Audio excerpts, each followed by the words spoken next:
Bismillahirrahmanirrahim. Assalamualaikum warahmatullahi wabarakatuh. Alhamdulillah wa syukurillah wa ni'matillah la haula wa la quwata illa billah wassalatu wassalamu ala rasulillah amma ba'd.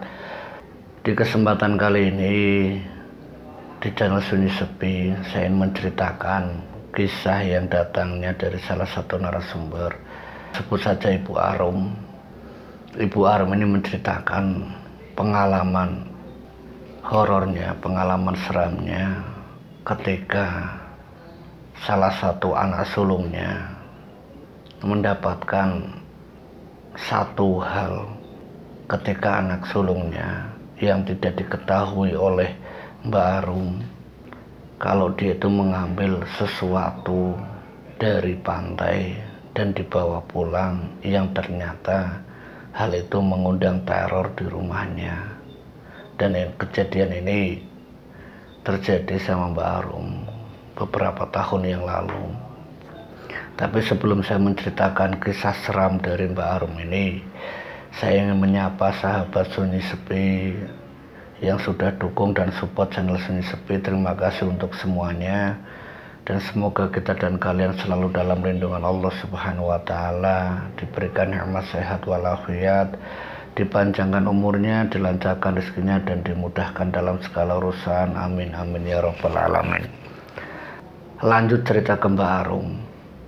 Mbak Arum ini seorang ibu yang bisa melihat hal gaib itu dimulai semenjak kelahiran anak ketiganya. Awal mulanya Mbak Arum mengira kalau apa yang dia lihat itu adalah halusinasi, dan yang dialaminya pun waktu itu adalah saat dia itu sedang nifas, yaitu masa pemulihan selama melahirkan. Dari satu kejadian sampai kejadian berikutnya, kurang lebihnya hampir 40 hari masa nifasnya ini, Mbak Arum di dalam rumahnya itu sering melihat hal-hal aneh, dari sosok makhluk-makhluk astral yang tanpa kepala dia lihat, wujud tubuh yang berbalut kain kafan seperti pocong pun dia lihat. Ini yang membuat Mbak Arum itu sampai meminta sama suaminya agar mengundang seorang kiai, agar penglihatannya itu tidak selalu melihat hal gaib. Setelah mengundang Pak Kiai, Mbak Arum berusaha meminta pertolongan agar dirinya bisa menutup mata batinnya, karena yang dilihat ini benar-benar baru pertama kali dan seumur hidupnya bisa melihat hal-hal aneh yang tidak bisa dilihat oleh orang awam pada umumnya, termasuk suami dan anak-anaknya. Kejadian yang dialami Mbak Arum ini di tahun 2015 saat dia itu melahirkan anak ketiganya. Nah, dalam proses nifasnya selama 40 hari itu selalu diganggu, dan banyak hal-hal yang membuat Mbak Arum itu sangat khawatir dan cemas.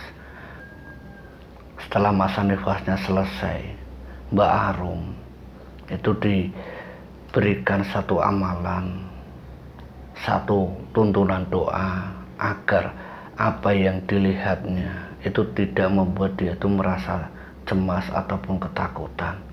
Tapi usaha yang dilakukan oleh Mbak Arum lewat amalan zikir oleh Pak Kiai ini ternyata tidak bisa membuat Mbak Arum itu menutup mata batinnya, sehingga hal itu akhirnya membuat terbiasa Mbak Arum. Seringkali Mbak Arum melihat hal-hal yang di luar nalar, dari sosok hantu yang tanpa kepala, yang tanpa muka, tanpa kaki, sosok nenek tua, itu benar-benar dilihat oleh Mbak Arum. Itu tidak mengenal waktu dan tempat. Ini yang membuat Mbak Arum akhirnya terbiasa dengan hal-hal yang seperti itu. Setelah setahun 2 tahun kelahiran anaknya yang ketiga, Mbak Arum ketemu dengan salah satu orang tua dari bapaknya. Setelah 2 tahun berselang, Mbak Arum ketemu dengan salah satu mertuanya, yaitu bapak dari suaminya. Mbak Arum baru cerita kalau yang dialami oleh Mbak Arum. Dia bisa melihat hal-hal gaib, hal-hal makhluk astral. Orang tuanya dari Mbak Arum, yaitu mertuanya, dia mengingatkan dan berpesan bahwa apa yang sudah menjadi hak kamu dengan melihat makhluk-makhluk gaib, makhluk dari alam lain, itu merupakan suatu anugerah yang diberikan dari Sang Pencipta, yaitu Allah Subhanahu wa Ta'ala, untuk kamu, dan semoga bermanfaat. Semenjak saat itulah Mbak Arum sebagai ibu rumah tangga yang tadinya tidak mengenal hijab, dengan kelebihannya ini dia manfaatkan untuk membantu orang-orang sekitar di tempat tinggalnya. Banyak orang-orang yang berdatangan ke tempat Mbak Arum meminta penjelasan, meminta pengetahuan kalau ada hal-hal gaib yang berkaitan dengan orang-orang yang datang ke rumahnya Mbak Arum. Walaupun Mbak Arum memang bukan seorang praktisi, bukan seorang dukun, tapi lewat penglihatannya yang mampu melihat hal-hal astral, hal gaib yang berupa jin, Mbak Arum bisa menjelaskan dengan pasti, dan kebenarannya dibuktikan oleh banyaknya para kiai, para dukun yang datang membantu tetangganya, membantu orang-orang di sekitar rumahnya Mbak Arum, bahwa penjelasan Mbak Arum itu benar-benar nyata. Dan itu yang dilakukan Mbak Arum sebagai muslimah. Dia bisa memanfaatkan kelebihannya untuk orang lain. Bukannya Mbak Arum mau menakut-nakuti siapapun, tapi apa yang dia lihat, dia sampaikan. Kiranya warga atau lingkungan rumah dari Mbak Arum terganggu, Mbak Arum selalu mengingatkan agar selalu menjaga keimanan dan ketakwaan, agar sosok-sosok gaib itu tidak masuk ke rumah ataupun mengganggu anggota keluarga yang mana sosok gaib itu ada di sekitar mereka.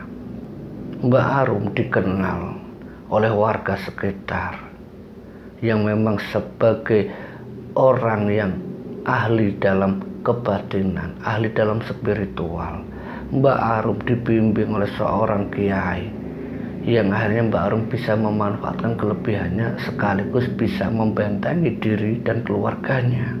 Setelah beberapa tahun Mbak Arum berkecimpung di dunia supranatural, kehidupan Mbak Arum ini benar-benar di luar dugaan Mbak Arum kalau banyaknya orang yang datang ke rumahnya lewat hal-hal yang benar-benar di luar nalar dirinya, kalau orang-orang itu datang meminta bantuan agar keinginan hajatnya dikabulkan lewat bantuan jin ataupun sosok astral.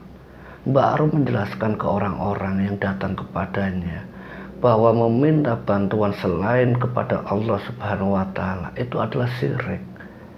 Dan Mbak Arum yang tahu bahwa jin itu merupakan makhluk ciptaan Allah, Mbak Arum enggan dan tidak pernah mau menerima keinginan dari orang-orang yang meminta jasa bantuan dari Mbak Arum.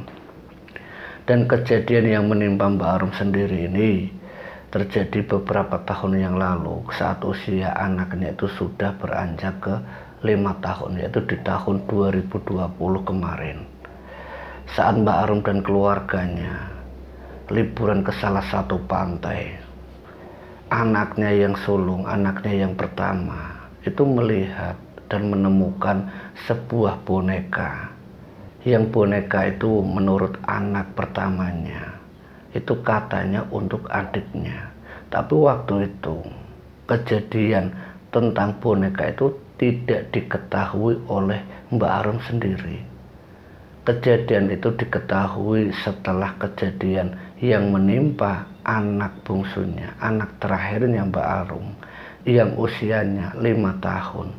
Itu melihat keanehan dan keganjilan yang dilakukan oleh anaknya.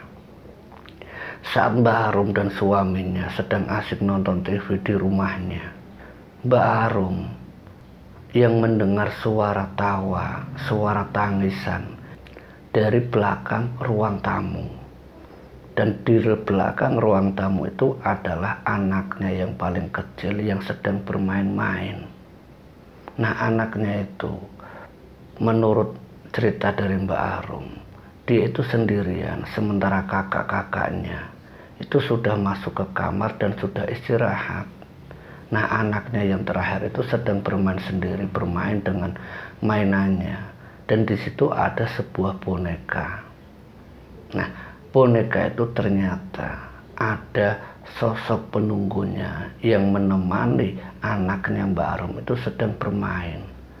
Awalnya Mbak Arum menduga kalau apa yang dilakukan anaknya itu lumrah, anak yang ngobrol sendiri, ketawa sendiri, karena imajinasi dari seorang anak yang masih kecil. Tapi setelah mendengar tangisan, Mbak Arum langsung bergegas lari ke ruang belakang. Di belakang ruang tamu itu Mbak Arum melihat anaknya itu seperti menangis.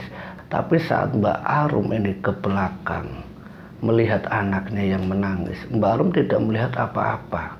Jadi waktu itu belum diketahui kalau di balik boneka yang ditemukan anak sulungnya, anak pertamanya Mbak Arum, ternyata boneka itu ada penunggunya. Jadi yang membuat anaknya Mbak Arum yang terakhir itu nangis itu semua ya karena mungkin dia yang sendirian ataupun sedang terjepit ataupun kena sesuatu. Itu perkiraan dan dugaan Mbak Arum, anaknya yang menangis. Anaknya digendong sama Mbak Arum. Nah, di saat anaknya ini sudah reda nangis, suaminya dan Mbak Arum mengajak untuk tidur ke kamar. Karena waktu yang sudah malam, sementara kedua anaknya yang pertama dan yang kedua sudah istirahat. Suaminya Mbak Arum dan anaknya itu masuk ke kamar. Nah, di dalam kamar saat Mbak Arum ini berusaha menenangkan anaknya yang baru saja nangis, anaknya ini terbangun dan meminta keluar untuk bermain lagi. Nah, Mbak Arum berusaha menasehati, sudah malam, besok lagi mainnya. Tapi anaknya Mbak Arum yang kecil ini itu benar-benar tidak mau dibilang. Anaknya tetap saja ingin keluar dari kamar tempat mereka istirahat, dari kamar tidurnya. Di saat suaminya sudah terbaring dan tertidur, Mbak Arum yang memang tidak kuat menahan rasa kantuk waktu itu, tidak tahu kalau anaknya yang belum tertidur itu ternyata keluar dari kamar tidurnya. Nah, setelah keluar itu ternyata anaknya Mbak Arum itu sedang bermain-main dengan sosok yang sangat aneh. Ya, sosok itu ya berupa anak kecil yang pakaiannya itu ya seperti manusia pada umumnya, dengan kaos yang berwarna merah muda dan juga memakai rok. Ini yang dilihat Mbak Arum. Saat Mbak Arum terbangun, tidak melihat anaknya di sampingnya, sementara suaminya sudah terlelap tidur. Mbak Arum bergegas keluar karena melihat pintu kamarnya terbuka. Nah, saat melihat terbuka itu betapa terkejutnya Mbak Arum kalau anaknya itu sedang bermain-main dengan anak kecil yang anak itu jelas bukan dari golongan manusia. Saat Mbak Arum memergoki sosok anak kecil, yaitu sosok gaib itu, Mbak Arum berusaha komunikasi dengan anak itu. Kamu dari mana, Nak? Saya dari sini, Bu, dari sini, dari sini. Dan dijawab seperti itu oleh sosok gaib yang menyerupai anak dari orang pada umumnya. Nah, karena yang dilihat Mbak Arum itu adalah sosok astral anaknya yang memang tidak tahu kalau itu adalah golongan jin, anaknya diminta untuk masuk dan menghentikan permainan yang sedang mereka lakukan. Di saat Mbak Arum meminta anaknya menghentikan permainan, anaknya digendong sama Mbak Arum, dibilang sudah malam, besok lagi mainnya. Anaknya nurut. Nah, sewaktu digendong ini, sosok anak kecil yang ada di depannya diminta sama Mbak Arum, kamu pulang saja, jangan ganggu anakku, ini bukan golongan kamu. Karena Mbak Arum tahu betul bahwa sosok itu bukanlah golongan manusia. Tapi saat Mbak Arum berbicara seperti itu sama sosok anak kecil, yang pakaiannya, yang kaos dan pakai rok itu, anak itu cuma menunduk dan memalingkan wajahnya sembari berjalan. Di balik tembok itu anak itu menghilang. Mbak Arum masuk ke kamar. Nah, setelah masuk anaknya tidur. Mbak Arum itu sempat berpikir dari mana datangnya sosok anak kecil itu. Selama kurang lebih 5 tahun semenjak dia melihat hal gaib, dia tidak pernah melihat anak kecil itu. Nah, dalam pikirannya Mbak Arum bertanya-tanya, siapa sosok anak kecil itu? Kenapa ada di rumahku? Dalam pikirannya Mbak Arum bertanya-tanya, dia sampai tertidur. Di pagi harinya, anak kecil itu sudah ada di dalam kamarnya Mbak Arum. Itu saat Mbak Arum hendak melakukan sholat subuh, sosok anak kecil itu sedang berdiri di pojok kamar, seakan-akan menunggu terbangunnya anaknya Mbak Arum. Jadi anak itu tidak pergi, tapi hanya melintasi tembok dari tembok tempat bermain menuju ke kamar di mana anaknya Mbak Arum itu sedang tertidur. Nah, Mbak Arum yang waktu itu sudah ambil air wudhu, yang melihat sosok itu di pojok kamar, itu bilang baik-baik, ini bukan rumahmu, kamu pulang, kamu pulang. Seperti itulah yang dikatakan Mbak Arum. Kata-kata itu yang membuat dia itu, sosok gaib itu pergi. Mbak Arum melanjutkan salat subuh. Di dalam doanya dia meminta agar diberi petunjuk siapa sosok yang sedang bermain dan menunggu anakku. Setelah pagi harinya suaminya yang sudah selesai melakukan salat subuh bersama dengan Mbak Arum, sementara anaknya yang kecil ini masih tertidur lelap, Mbak Arum seperti biasanya sebagai ibu rumah tangga, dia menyiapkan masak untuk sarapan suaminya, untuk sarapan anak-anaknya yang sudah besar. Ini kebiasaan Mbak Arum, dari nyuci-nyuci itu sudah biasa dilakukan oleh Mbak Arum setiap pagi. Nah, di saat Mbak Arum ini sedang sibuk di dapur, di kamar mandi. Nah, di saat Mbak Arum sibuk di dapur, anaknya Mbak Arum itu terbangun. Dan tanpa diketahui oleh suaminya, kakak-kakaknya itu sedang asik bermain itu di dalam kamar dengan sosok anak tadi. Nah, di dalam kamar itu tiba-tiba terdengar tangisan yang sangat keras yang membuat Mbak Arum itu lari dari dapur itu menuju kamar, termasuk suaminya juga melihat apa yang terjadi dengan anaknya. Karena Mbak Arum kepikirannya kalau anaknya mungkin terjatuh dari tempat tidur atau apa. Karena sewaktu ditinggalkan ke dapur, anaknya itu masih tertidur lelap. Itu pikirannya Mbak Arum waktu itu. Nah, Mbak Arum lari dari dapur bersamaan dengan suaminya dan juga anak-anaknya yang sudah terbang itu lari ke tempat anak yang paling kecil. Nah, di sana itu ternyata anaknya Mbak Arum itu sedang berebut mainan dengan sosok anak tadi. Nah, mainan itu diambil oleh sosok gaib, sosok astral. Nah, ini yang membuat anaknya itu menangis menjadi-jadi.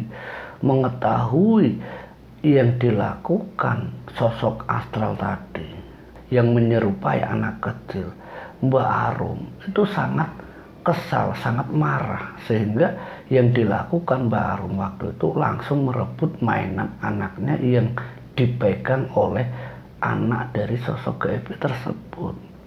Saat diambil mainan untuk anaknya, sosok anak kecil itu pun juga ikut-ikutan nangis kenceng, sampai suaminya itu bingung apa yang terjadi, apa yang dilakukan olehmu.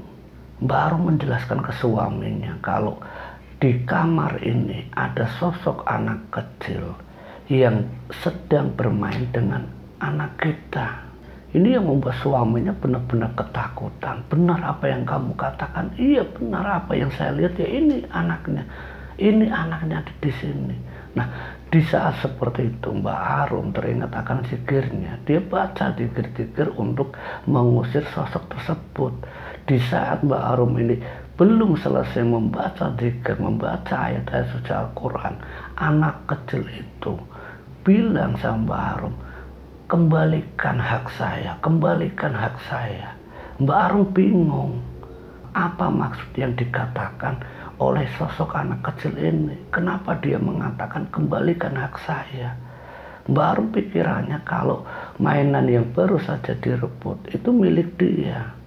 Tapi saat mainan anaknya mencoba diberikan ke anak gaib tadi, anak itu menolak dan dia hanya mengatakan, kembalikan hak saya, kembalikan hak saya. Mbak Arum mencoba menyelesaikan ayat-ayat suci Al-Quran sebagai doa untuk mengusir sosok gaib tersebut. Sosok itu berubah, yang tadinya anak kecil yang wajahnya seperti wajah manusia itu berubah menjadi wajah yang berlumuran darah. Tangisan anak kecil dari sosok gaib itu bukan air mata, tapi air yang berwarna merah. Dan itu membuat Mbak Arum itu semakin ketakutan karena tangisannya itu tangisan darah.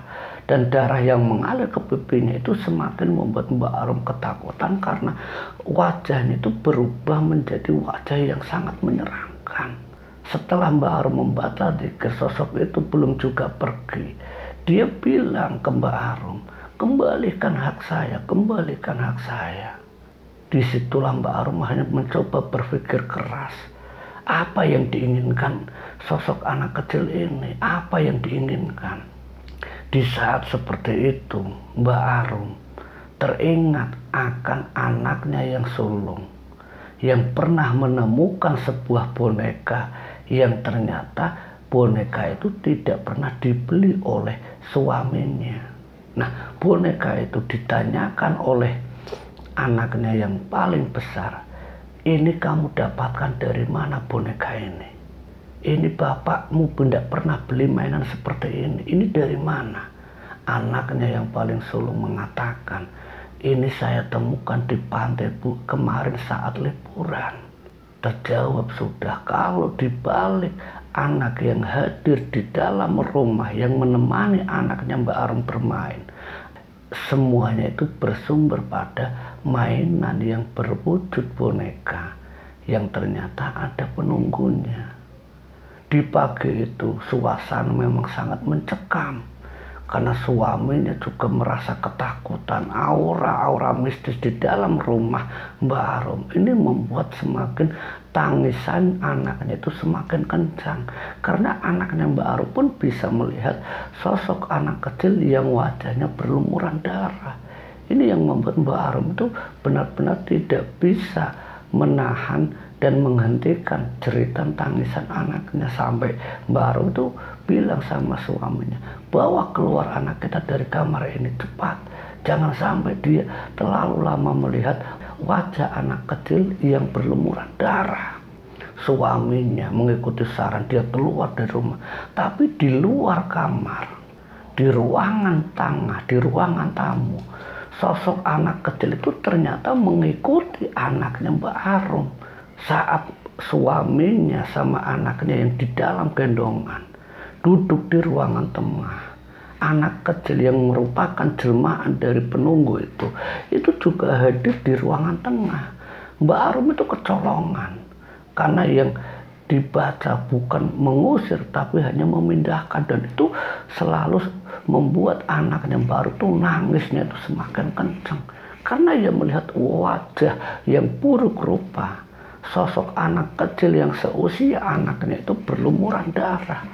Dan anaknya Mbak Arum itu benar-benar sempat membuat anaknya Mbak Arum itu jatuh pingsan. Nah, pingsannya anaknya ini, Mbak Arum mencoba menyadarkan dengan suaminya juga. Sosok itu benar-benar tidak mau pergi, sampai akhirnya Mbak Arum bilang ke sosok anak kecil, apa yang kamu inginkan, jangan ganggu anakku. Yang dia katakan berkali-kali, kembalikan hak saya, kembalikan hak saya. Setelah berulang kali kata-kata yang sama itu, Mbak Arum baru sadar ternyata dia adalah penunggu di dalam boneka yang ditemukan oleh anak sulungnya. Saat itu Mbak Arum menjawab, baiklah, akan kukembalikan hakmu, akan kukembalikan mainan yang ditemukan anakku, akan kukembalikan di tempat semula. Kejadian itu, saat itu juga anaknya yang belum tersadar mencoba dibangunkan dan disadarkan. Kurang lebih hampir 5 menit anaknya baru tersadar. Hari itu juga suaminya yang seharusnya berangkat kerja tidak bisa berangkat dikarenakan harus mengantar Mbak Arum dan juga anak-anaknya untuk membuang dan mengembalikan boneka yang ditemukan di pantai tempat di mana boneka itu ditemukan, yang jaraknya lumayan jauh, butuh waktu berjam-jam untuk sampai ke pantai itu. Di dalam perjalanan, sosok gaib yang merupakan penunggu di dalam boneka itu ternyata masih saja mengganggu anaknya Mbak Arum yang sudah tersadar, tapi dengan wajah yang benar-benar membuat Mbak Arum itu sangat-sangat marah karena menampakkan wujudnya itu benar-benar sangat menyeramkan. Anak kecil dengan berwajah yang berlumuran darah, terlihat wajah tuanya, rambutnya yang tadinya rapi, yang seperti diikat itu terurai. Pakaiannya yang tadinya seperti berkaos dan memakai rok berubah menjadi pakaian putih yang lusuh, yang bercampur darah. Ini yang membuat Mbak Arum itu benar-benar tidak nyaman di dalam mobil. Dengan bau yang sangat busuk inilah Mbak Arum mencoba menenangkan anaknya, sementara suaminya diminta sama Mbak Arum, cepat mas, ayo mas, cepat antar kita ke pantai, cepat mas. Karena tidak mau di dalam mobil itu sosok boneka yang dibawa oleh Mbak Arum, yang ternyata sosok itu adalah penunggu di dalam boneka itu, mengganggu anaknya. Mbak Arum hanya bisa berdoa, ya Allah, lindungilah anakku, lindungilah keluargaku dari sosok ini. Karena sosok itu tidak akan keluar dan tidak mau pergi karena tempatnya yaitu di dalam boneka itu.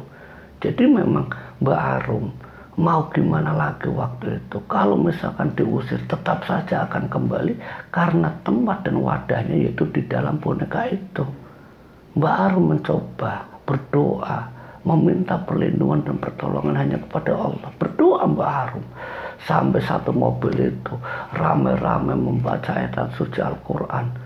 Sosok itu benar-benar bisa tidak kelihatan, tapi auranya, bau busuknya di dalam mobil itu sangat terasa, yang membuat suaminya Mbak Arum, anak-anaknya Mbak Arum itu harus mual-mual berkali-kali sebelum satu keluarga itu sampai ke tempat tujuan. Di dalam perjalanan itulah kurang lebihnya hampir 2 jam lebih perjalanan menuju ke pantai itu, bau busuknya yang membuat mual berkali-kali dari suaminya, dari anak-anaknya, ini benar-benar membuat kondisi di dalam mobil milik satu keluarga yaitu milik Mbak Arum itu benar-benar membuat suasana yang mencekam, suasana yang menegangkan. Bau busuknya itu benar-benar tidak bisa, bau busuknya itu benar-benar tidak bisa dihilangkan. Bau busuk yang terus menerus. Alhamdulillah binillah, setelah sampai di pintu gerbang tempat di mana liburannya, suaminya keluar dari mobil tanpa diparkirkan, langsung keluar mengajak Mbak Arum, anaknya yang digendong, juga anak-anaknya yang lain. Itu meminta anak sulungnya, di mana kamu temukan boneka ini, di mana kamu ambil boneka ini. Anaknya yang sulung mengantarkan ibunya itu Mbak Arum dan juga bapaknya menuju ke salah satu tempat wisata di pantai itu. Dan ternyata anaknya Mbak Arum menemukan boneka itu di bawah karang, di mana boneka itu ditemukan. Setelah boneka itu ditaruh kembali, Mbak Arum sewaktu keluar dari mobilnya, bau busuk yang masih menyengat di hidung dan seluruh anggota keluarganya. Setelah boneka itu ditaruh dan dikembalikan, Dan Mbak Arum pun menyerahkan, memasrahkan, kamulah, disinilah tempatmu, kembalilah ke tempatmu, dan jangan kembali ke keluargaku. Ini hakmu sudah saya kembalikan. Setelah itu Mbak Arum bergegas pergi menuju ke mobilnya lagi. Dan anehnya bagi Mbak Arum, bau busuk yang tadi sangat menyengat itu tiba-tiba hilang. Yang tak lain hanya tinggal bau mual-mual, muntah-muntah yang dikeluarkan oleh suami dan anak-anaknya Mbak Arum. Bau seperti itu sudah lumrah bagi Mbak Arum dan sekeluarga. Yang penting bukan bau busuk dan anyir karena darah yang keluar terus-menerus dari sosok anak kecil tadi. Sepanjang perjalanan Mbak Arum dari pantai itu ke rumah, Mbak Arum sudah tidak lagi merasakan kehadiran sosok anak kecil yang mengajak bermain dan mewujudkan wajahnya yang sangat menyeramkan. Jadi auranya itu benar-benar sudah tidak ada. Di dalam perjalanan mereka berdoa agar sosok itu tidak ikut dan mengganggu lagi keluarganya. Dan apa yang menjadi harapan Mbak Arum sekeluarga, sesampainya dia di rumah, Mbak Arum mencoba untuk menetralisir apa masih ada di dalam rumahnya. Dilihat satu persatu dari ujung kamar, dari kamar anaknya yang sulung yang pertama kali menemukan boneka untuk mainan adiknya yang paling kecil. Seluruh isi rumah itu dilihat dan dinetralisir oleh Mbak Arum sendiri. Setelah beberapa hari tidak ada aura negatif dari sosok anak kecil yang mengganggu dan mengajak bermain anaknya, alhamdulillah, apa yang diinginkan Mbak Arum semuanya sudah berakhir. Dan semenjak kejadian itu, Mbak Arum berpesan kepada anak-anaknya agar setiap kali dimanapun tempatnya, jangan pernah memiliki kalau bukan haknya. Jangan pernah mengambil barang dan bentuk apapun barangkali yang dikhawatirkan seperti yang dialami barusan. Semoga kisah ini bisa bermanfaat untuk kita semuanya. Akhir kata, wassalamualaikum warahmatullahi wabarakatuh.